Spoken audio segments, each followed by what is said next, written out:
Hello दोस्तों, मैं उदय भारती आप सभी का स्वागत करता हूँ एजुकेशन मैजिक के इस यूट्यूब चैनल पर।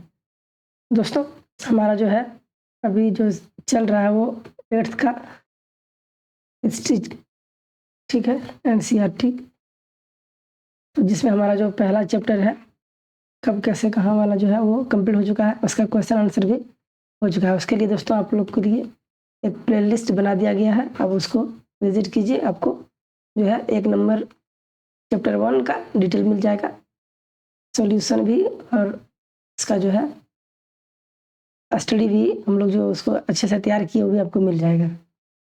ठीक है दोस्तों, तो आज हम लोग चैप्टर 2 जो है उसको पढ़ने वाले हैं। बहुत ही इंटरेस्टिंग चैप्टर है दोस्तों। सबसे पहले है ये, इसको शुरू करते हैं। तो हमारा जो चैप्टर नंबर 2 है इसमें बोल रहा है व्यापार से साम्राज्य तक कंपनी की सत्ता स्थापित होती है। ये हमारा चैप्टर 2 है, ठीक है।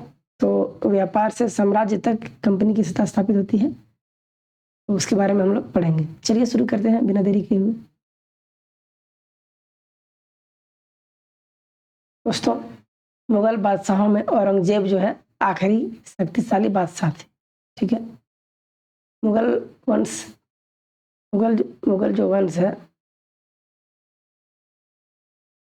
तो इसमें सब एक से एक जो थे बहुत ही शक्तिशाली और मजबूत बादशाह थे।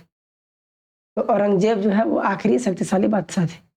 उन्होंने वर्तमान भारत के एक बहुत बड़े हिस्से पर नियंत्रण स्थापित कर लिया था। 1707 में उनकी मृत्यु के बाद बहुत सारे मुगल सूबेदार और बड़े बड़े जमींदार अपनी ताकत दिखाने लगे थे।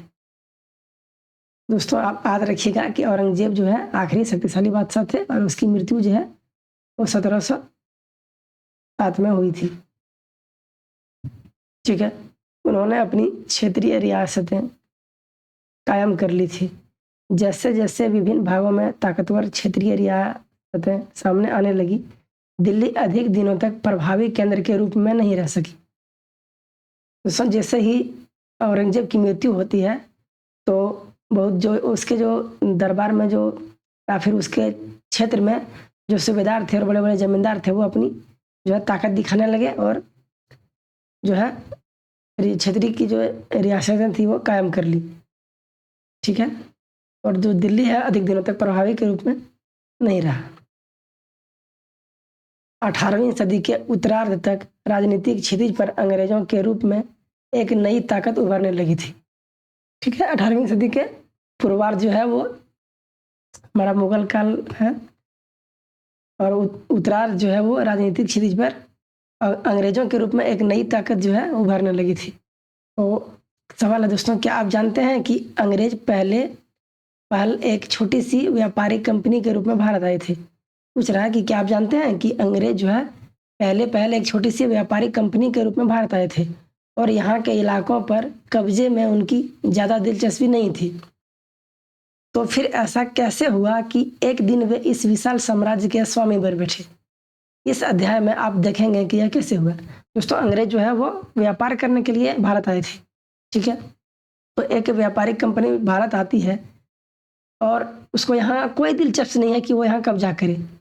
तो फिर कैसे हुआ कि एक दिन जो है वो पूरे विशाल साम्राज्य के स्वामी बन बैठे, उसको कब्जा कर लिए। तो इस चैप्टर में हम वही पढ़ेंगे, ठीक है दोस्तों, ये जो है चित्र है दोस्तों, तो इसके बारे में पढ़ते हैं। और दोस्तों, ये है बहादुर शाह जफर, ठीक है, बहादुर शाह जफर, जो कि मुगल के ही थे, ठीक है, मुगल बादशाह थे भी। तो इसी के बारे में लिखा हुआ है कि कैप्टन हडसन द्वारा बहादुर शाह जफर और उनके बेटों की गिरफ्तारी, ठीक है। तो आगे देखेंगे कि क्या क्या होता है इस कहानी में और उसको गिरफ्तार क्यों किया जाता है। औरंगजेब के बाद कोई मुगल बादशाह इतना ताकतवर तो नहीं हुआ, लेकिन एक प्रतीक के रूप में मुगल बादशाहों का महत्व बना हुआ था।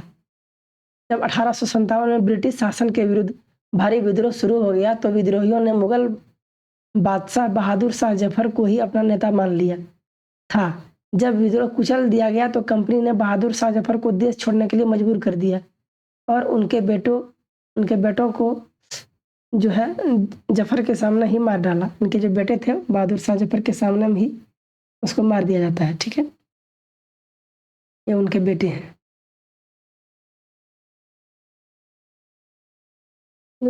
ये अंग्रेज अधिकारी है दोस्तों, ये उनके बेटे हैं ये। ठीक है, देखिए यहाँ अंग्रेज जो है हथकड़ी लगा के पकड़े हुए हैं। ये एक चित्र था दोस्तों। दोस्तों ये है ब्रिटिश आइसलैंड। ठीक है, मैप के माध्यम से अब देखिए तो पहले जो है डायरेक्ट व्यापार होता था। ठीक है, स्थलीय मार्ग से। तो दोस्तों कुछ है, कुछ इसमें प्रॉब्लम हो गया, जिसमें ईसाई धर्म जो है वो मानने के लिए उसमें कुछ लड़ाई होता है दोस्तों। उसके बारे में हम लोग किसी अगली वीडियो में चर्चा करेंगे। आज की वीडियो जो है लेंदी हो जाएगी, तो आज हम लोग सिर्फ इसके बारे में पढ़ते हैं। तो ये ब्रिटिश आइसलैंड है दोस्तों। और देखिए ये जो है आपको चित्र दिया हुआ है, केप हॉप जो है, केप ऑफ गुड होप। तो इसी से जो है कनेक्ट करके भारत जो है हम पहुंचा था अंग्रेज पहले। ठीक है, तो पहले जो है पुर्तगाली आए थे, तो वो हम लोग पढ़ चुके हैं। तो आज हम लोग अंग्रेज के बारे में पढ़ेंगे। तो ये ब्रिटिश आइसलैंड है और इस तरह का जो व्यापारिक जो इनका मार्ग है यही था। ठीक है, आगे बढ़ते हैं। यहाँ लिखा भी है कि 18वीं सदी में भारत तक आने वाले रास्ते। तो चलिए चैप्टर की शुरुआत करते हैं अच्छे से। तो वहाँ भी हम लोग पढ़े। अब हम लोग देखते हैं पूर्व में ईस्ट इंडिया कंपनी का आना। ठीक है, पूर्व में ईस्ट इंडिया कंपनी का आना। चलिए इसको पढ़ते हैं। सन 1600 में ईस्ट इंडिया कंपनी ने इंग्लैंड की महारानी, ठीक है, इंग्लैंड की महारानी होती है एलिजाबेथ प्रथम, तो उससे जो है चार्टर अर्थात इजाज़तनामा, ठीक है, इसको वहाँ जो है चार्टर बोलते थे, हम लोग इसको इजाज़तनामा बोलते हैं। तो उसको हासिल कर लिया, जिससे कंपनी को पूरब से व्यापार करने का अधिकार मिल गया। ठीक है, इस इजाज़तनामे का मतलब था कि इंग्लैंड की कोई और व्यापारिक कंपनी इस इलाके में ईस्ट इंडिया कंपनी से होल्ड नहीं कर सकती थी। जो एकाधिकार जो मिला था दोस्तों, जो चार्टर जो था, उसमें कहना था कि अगर ईस्ट इंडिया कंपनी जो है मान लीजिए कि पूर्वी इलाके में अगर अपना व्यापार करती है, तो दूसरी जो है कंपनी जो है ब्रिटिश की, वो यहाँ नहीं आएगी, इस इलाके में नहीं आएगी। ठीक है, उसको होल्ड नहीं करेगी। ये था इस चार्टर में। तो इस चार्टर के सहारे कंपनी जो है समुद्र पार जाकर नए इलाकों को खंगाल सकती थी। वहाँ से सस्ती कीमतों पर चीज़ें खरीद कर उन्हें यूरोप में ऊंची कीमत पर बेच सकती थी। कंपनी को दूसरी अंग्रेज व्यापारिक कंपनियों ने प्रतिस्पर्धा का कोई भय नहीं था, क्योंकि दोस्तों वहाँ उसमें जो था इजाज़तनामा में वो कहा गया था कि दूसरी कंपनी नहीं आएगी, तो जो है प्रतिस्पर्धा का, कंपटीशन का कोई डर नहीं था। उस जमाने में वाणिज्यिक कंपनियां मोटे तौर पर प्रतिस्पर्धा से बचकर ही मुनाफा कमा सकती थी। अगर कोई प्रतिस्पर्धी ना हो तभी वे सस्ती चीज़ें खरीदकर उन्हें ज़्यादा कीमत पर बेच सकती थी। दोस्तों कंपटीशन होगा तो ये मुश्किल हो जाएगा। ठीक है, वही था। आगे बढ़ते हैं। लेकिन यह शाही दस्तावेज दूसरी यूरोपीय ताकतों को पूरब के बाजारों में आने से नहीं रोक सकता था। जब तक इंग्लैंड के जहाज अफ्रीका के पश्चिम तट को छूते हुए केप ऑफ गुड होप का चक्कर लगाकर हिंद महासागर पार करते, तब तक पुर्तगालियों ने भारत के पश्चिमी तट पर अपनी उपस्थिति दर्ज करा दी थी। दोस्तों पहले जो है पुर्तगाली आए थे, हम लोग चर्चा कर चुके हैं। वे गोवा में अपना ठिकाना बना चुके थे। पुर्तगालियों ने जो है गोवा में अपना ठिकाना बना चुके थे। तो पुर्तगाल के खोजी यात्री वास्को द गामा, उन्होंने 1498 में पहली बार भारत तक पहुंचने के इस समुद्री मार्ग का पता लगाया था। तो भारत की खोज, जो रास्ते की खोज है 1498 में किसने किया? तो वास्को द गामा ने किया। 17वीं शताब्दी की शुरुआत तक डच भी हिंद महासागर में व्यापार की संभावनाएं तलाशने लगे थे। कुछ ही समय बाद फ्रांसीसी व्यापारी भी सामने आ गए। दोस्तों पहले पुर्तगाल आता है, उसके बाद जब अंग्रेज आता है, तो 17वीं जो है शताब्दी की शुरुआत तक डच भी हिंद महासागर में व्यापार की संभावनाएं तलाशने लगे थे। और कुछ समय बाद जो है फ्रांसीसी व्यापार भी जो है सामने आने लगी। समस्या यह थी कि सारी कंपनियां एक जैसी चीज़ें ही खरीदना चाहती थी। यूरोप के बाजारों में भारत के बने बारीक सूती कपड़े और रेशम की जबरदस्त मांग थी। जो यूरोप के बाजार में दोस्तों भारत के बने सूती जो कपड़े थे और रेशम और जो है उसकी डिमांड ज़्यादा थी। इनके अलावा काली मिर्च, लौंग, इलायची और दालचीनी की भी जबरदस्त मांग रहती थी। सब मसाले जो है वहाँ ज़्यादा मांग में थे क्योंकि यह भारत के मसाले बहुत ही बेहतरीन होते थे। यूरोपीय कंपनियों के बीच इस बढ़ती प्रतिस्पर्धा से भारतीय बाजारों में इन चीज़ों की कीमतें बढ़ने लगी। दोस्तों जब यहाँ से कोई सामान ज़्यादा उसको खरीद के लगेगा तो यहाँ की कीमत बढ़ जाएगी और उनसे मिलने वाला मुनाफा जो है गिरने लगा।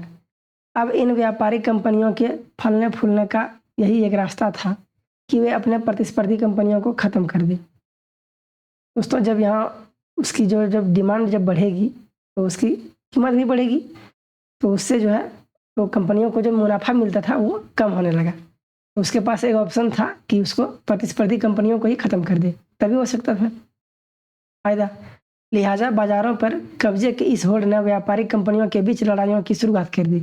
17वीं और 18वीं सदी में जब भी मौका मिलता कोई सी एक कंपनी किसी दूसरी कंपनी के जहाज़ डुबो देते, रास्तों में रुकावटें खड़ी कर देते और माल से लदे जहाज़ों को आगे बढ़ने से रोक देते। यही एक दूसरे के ऊपर जो है करने लगे। यह व्यापार हथियारों की मदद से चल रहा था और व्यापारिक चौकियों के किलेबंदी के जरिए सुरक्षित रखा जाता था ताकि जो है दूसरे जो है वो क्षति नहीं पहुंचा सके। अपनी बस्तियों को किलेबंद करने और व्यापार में मुनाफा कमाने की इन कोशिशों के कारण स्थानीय शासकों से भी टकराव होने लगा। पहले दोस्तों एक दूसरे से वो जो बाहर से आए थे वो सब अपने लड़ते थे, लेकिन मुनाफा कमाने की जो कोशिश थी उसके कारण स्थानीय शासक जो भारत के थे उससे भी टकराव होने लगे। इस प्रकार व्यापार और राजनीति को एक दूसरे से अलग रखना कंपनी के लिए मुश्किल होता जा रहा था। आइए देखें यह कैसे हुआ। अब हम लोग देखते हैं कि वाणिज्य क्या होता है। तो वाणिज्य दोस्तों एक ऐसा व्यावसायिक उद्यम है जिसमें चीज़ों को सस्ती कीमत पर खरीद कर और ज़्यादा कीमत पर बेचकर यानी मुख्य रूप से व्यापार के जरिए मुनाफा कमाया जाता है, वही वाणिज्यिक कहलाता है। ठीक है दोस्तों आगे बढ़ते हैं।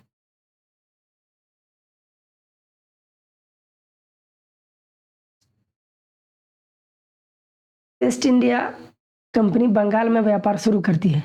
दोस्तों एक सवाल उठता है कि बंगाल ही क्यों?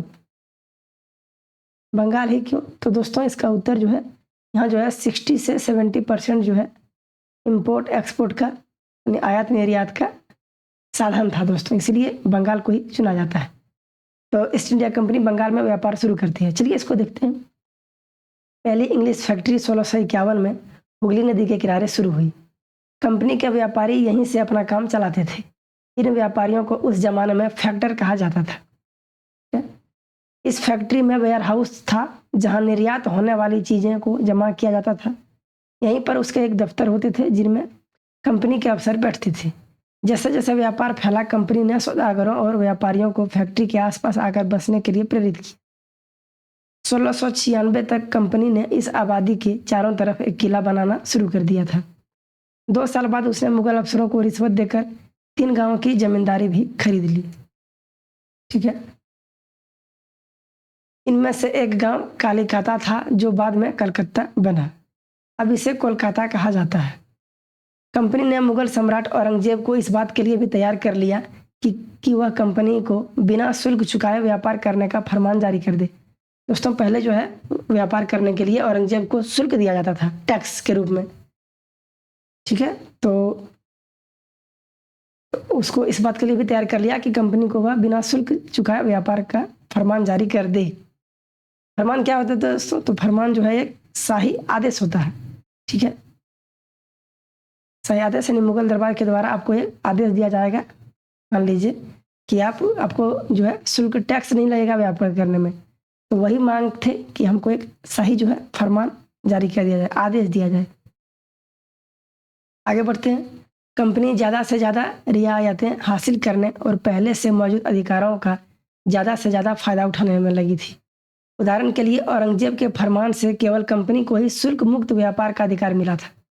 जब औरंगजेब ने उसको फरमान जारी कर दिया कि ठीक है तुम बिना शुल्क दिए बिना टैक्स दिए ही मुफ्त व्यापार कर सकते हो, तो कंपनी के जो अफसर जो निजी तौर पर व्यापार चलाते उन्हें यह छूट नहीं थी। सिर्फ जो है कंपनी जो है, जो उसका जो था ईस्ट इंडिया कंपनी, उसको सिर्फ मुफ्त व्यापार का छूट था। लेकिन कंपनी के जो अफसर थे निजी तौर पर व्यापार चलाते, तो उनको यह छूट नहीं थी। लेकिन उन्होंने भी शुल्क चुकाने से इनकार कर दिया। इससे बंगाल में राजस्व वसूली बहुत कम हो गई।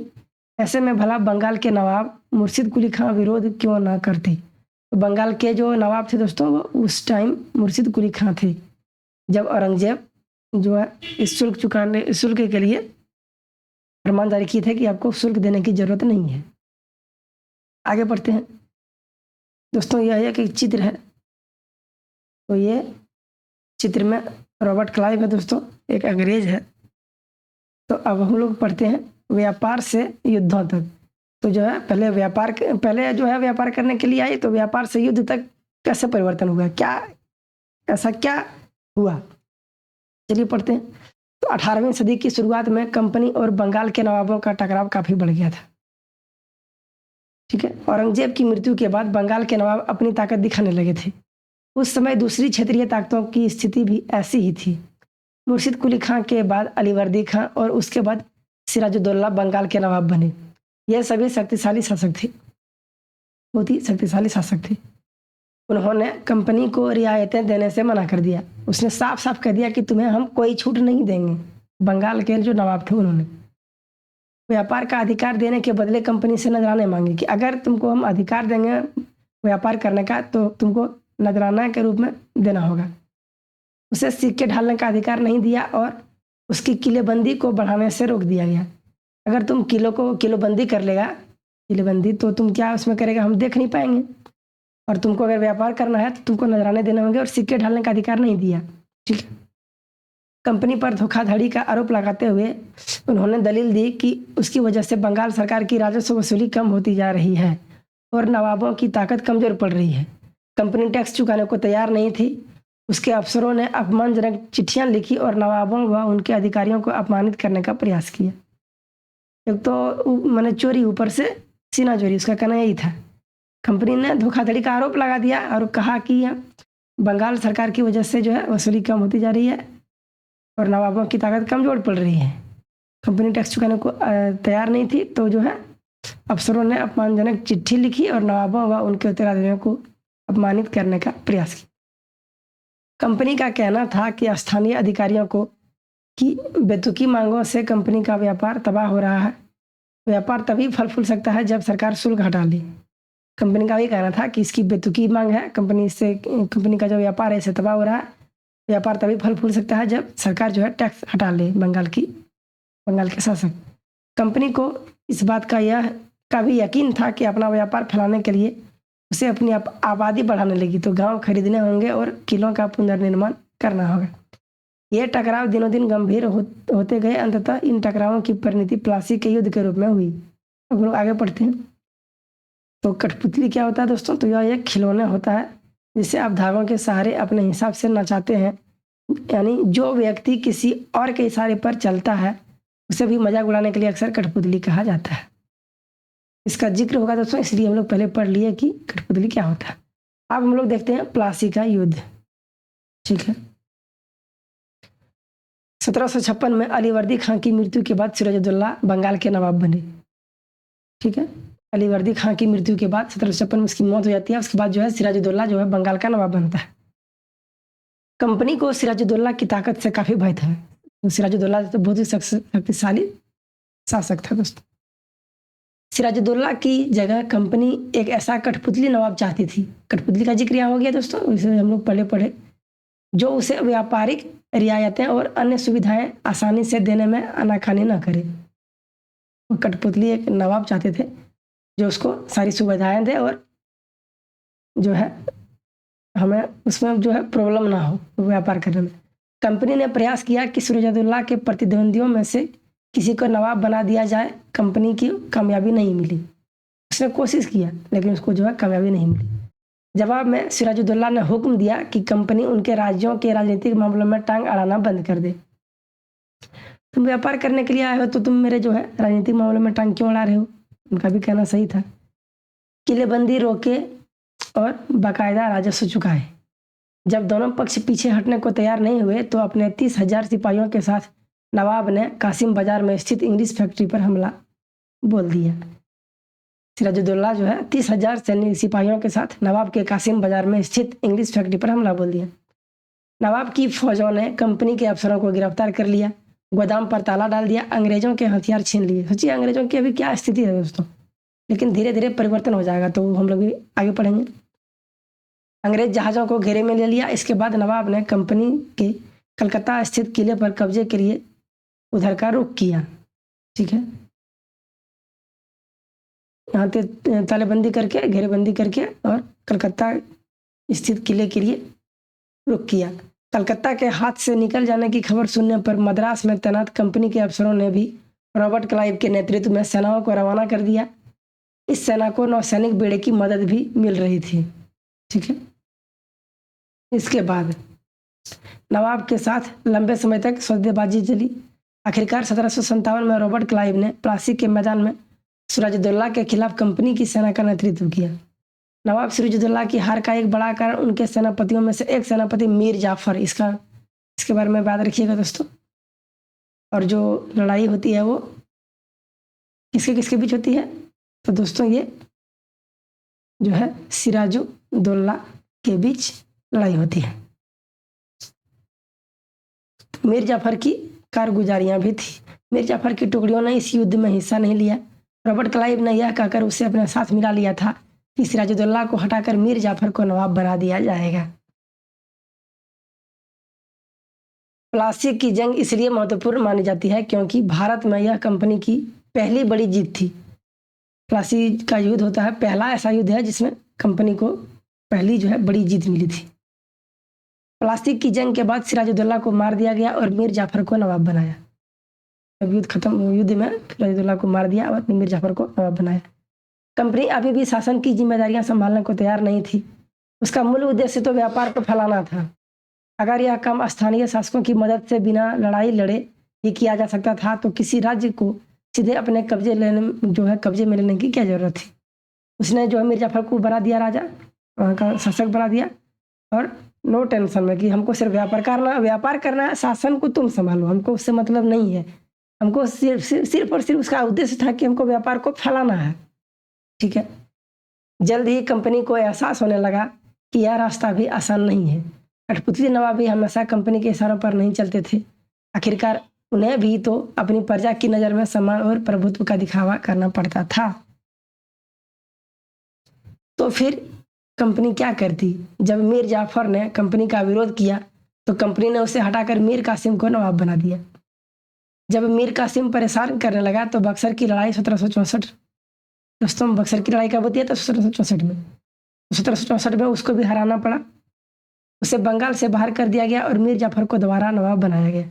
पहले मीर कासिम, फिर मीर जाफर, पहले मीर जाफर, फिर मीर कासिम, उसके बाद फिर अंततः मीर जाफर को दोबारा नवाब बनाया गया। अब नवाब को हर महीने 5 लाख रुपये कंपनी को चुकाने थे। उसने फिक्स कर दिया था कि हमको 5 लाख रुपये महीना चाहिए। कंपनी अपने सैनिक खर्चों से निपटने, व्यापारिक जरूरतें तथा अन्य खर्चों को पूरा करने के लिए और पैसा चाहती थी। कंपनी और ज़्यादा इलाके तथा और ज़्यादा कमाई चाहती थी। 1765 में जब मीर जाफर की मृत्यु हुई तब कंपनी के इरादे बदल चुके थे। कठपुतली नवाबों के साथ अपने खराब अनुभवों को देखते हुए क्लाइव ने ऐलान किया कि हमें खुद ही नवाब बनना पड़ेगा। मीर जाफर की मृत्यु 1765 में हो गई दोस्तों। तो उसके बाद जो है रॉबर्ट क्लाइव उसने ऐलान किया कि अब हमें खुद ही नवाब बनना पड़ेगा। दूसरों के भरोसे जो है अगर हमें परेशानी हो सकती है। आखिरकार 1765 में मुगल सम्राट ने कंपनी को ही बंगाल प्रांत का दीवान नियुक्त कर दिया।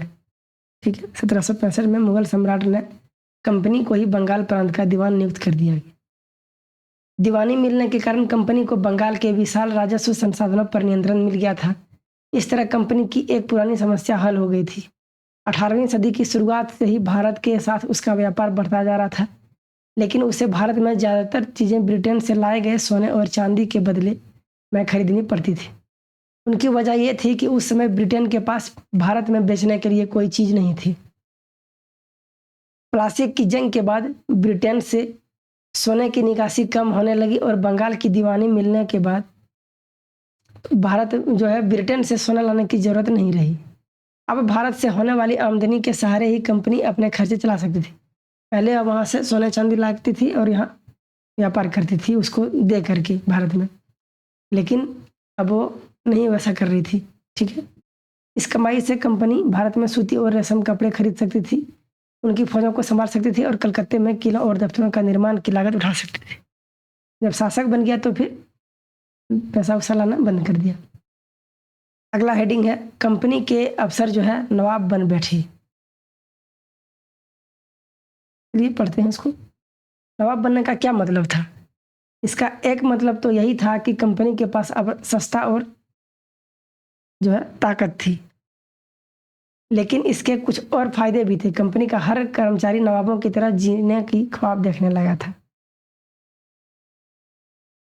प्लासी की युद्ध के बाद बंगाल के असली नवाबों को इस बात के लिए बाध्य कर दिया गया कि वे कंपनी के अफसरों को निजी तोहफे के रूप में जो है जमीन और बहुत सारा पैसा दें। खुद रॉबर्ट क्लाइव ने ही भारत में बेहिसाब दौलत जमा कर ली थी। 1743 में जब वह इंग्लैंड से मद्रास यानी चेन्नई आया था तो उसकी उम्र 18 साल की थी। 1767 में जब वह 2 बार गवर्नर बनने के बाद हमेशा के लिए भारत से रवाना हुआ तो यहाँ उसकी दौलत जो है दोस्तों 401,102 इकाई दहाई सैकड़ा हजार 10,000 लाख, ठीक है, 4,01,102 पाउंड के बराबर थी। सोचिए कितना पैसा यहाँ से वो लूट के गया था।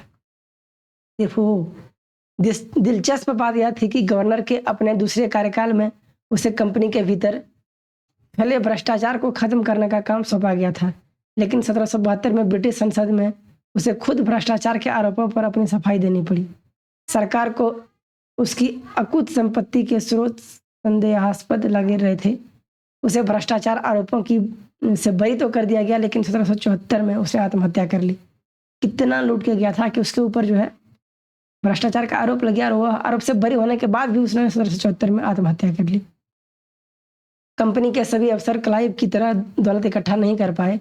बहुत सारी बीमारियों और लड़ाई के कारण कम उम्र में ही मौत का निवाला बन गए।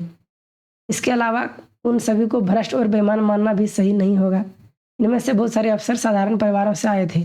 उनकी सबसे बड़ी इच्छा बस यह थी कि वे भारत में ठीक ठाक पैसे कमाए और ब्रिटेन लौटकर आराम की जिंदगी जो है बसर करें। जो जीते जी धन दौलत लेकर वापस लौट गए, उन्होंने वहाँ आलिशान जीवन जिया। उन्हें वहाँ के लोग नवाब कहते थे। यह भारतीय शब्द नवाब से ही अंग्रेजी संस्करण में बन गया था। उन्हें लोग अक्सर नए अमीरों और सामाजिक हैसियत में रातों रात ऊपर आने वाले लोगों के रूप में देखते थे। नाटकों और कार्टूनों में उनका मजाक उड़ाया जा रहा था कि वो जब बहुत शक्तिशाली बन गए थे।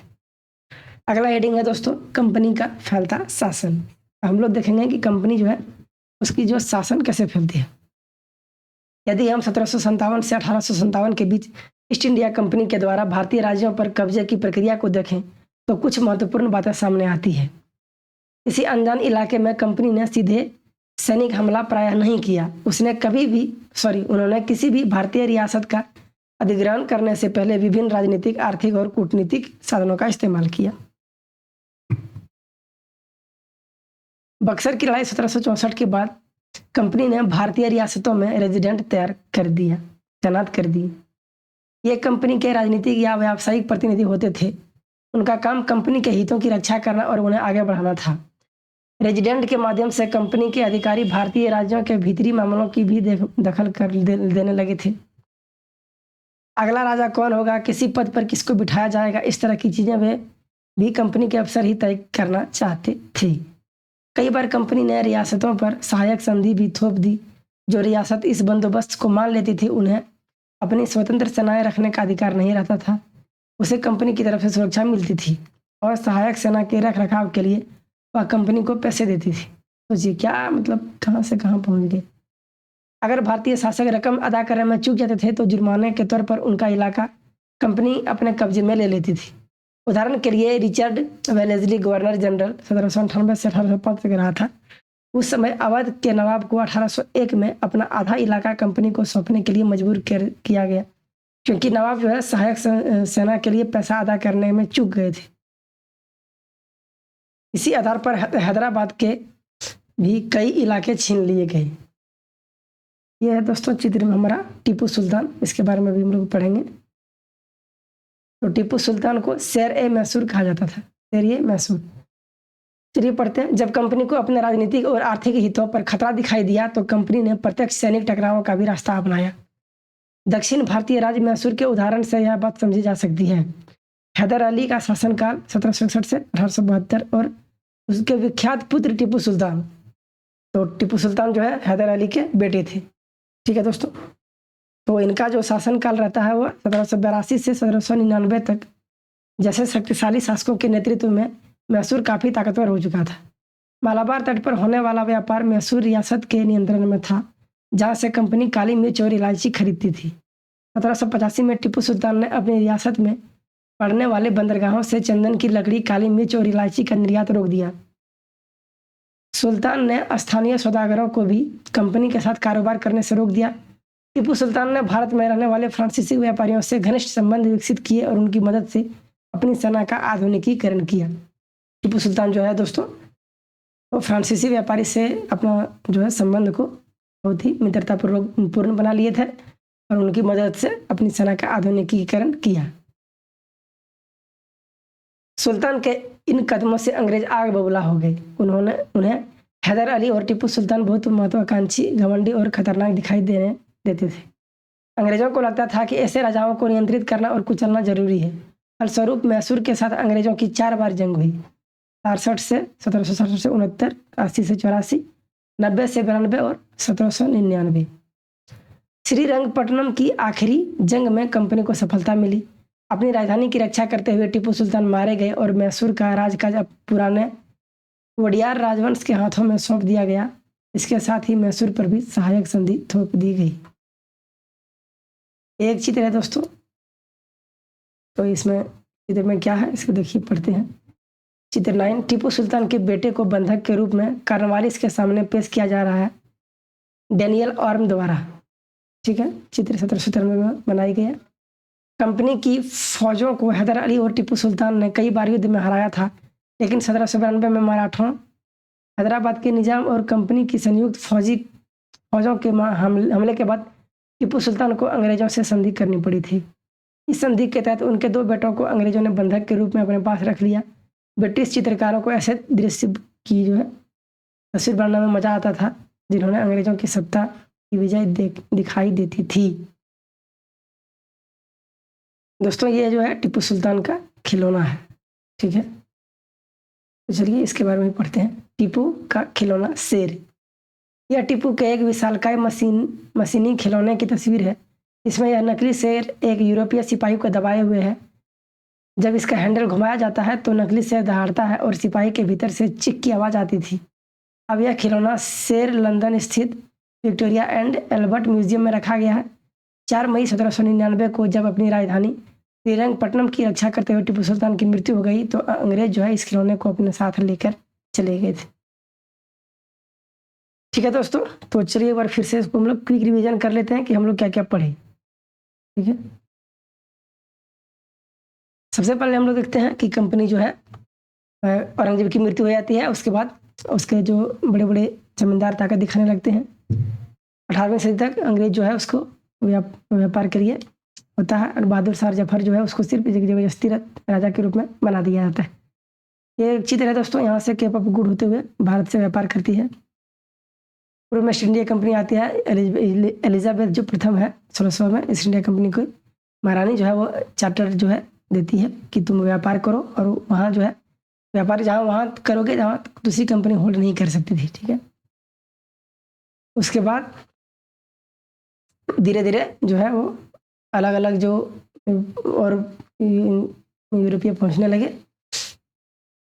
और जो है सारी एक ही चीज़ें खरीदना रहते थे। इसके लिए ज़बरदस्ती जो है मांग रहती थी चीज़ों का, तो प्रतिस्पर्धा होता था। धीरे धीरे एक दूसरे के ऊपर मारपीट होने लगा और कंपनी जो है बंगाल को नया व्यापार जो है बंगाल में शुरू करती है। शाही फरमान लेकर मुक्त शुल्क व्यापार के लिए भी करता है। उसके बाद व्यापार से युद्धों तक वो होता है। शुरुआत इसका प्लासी का युद्ध होता है।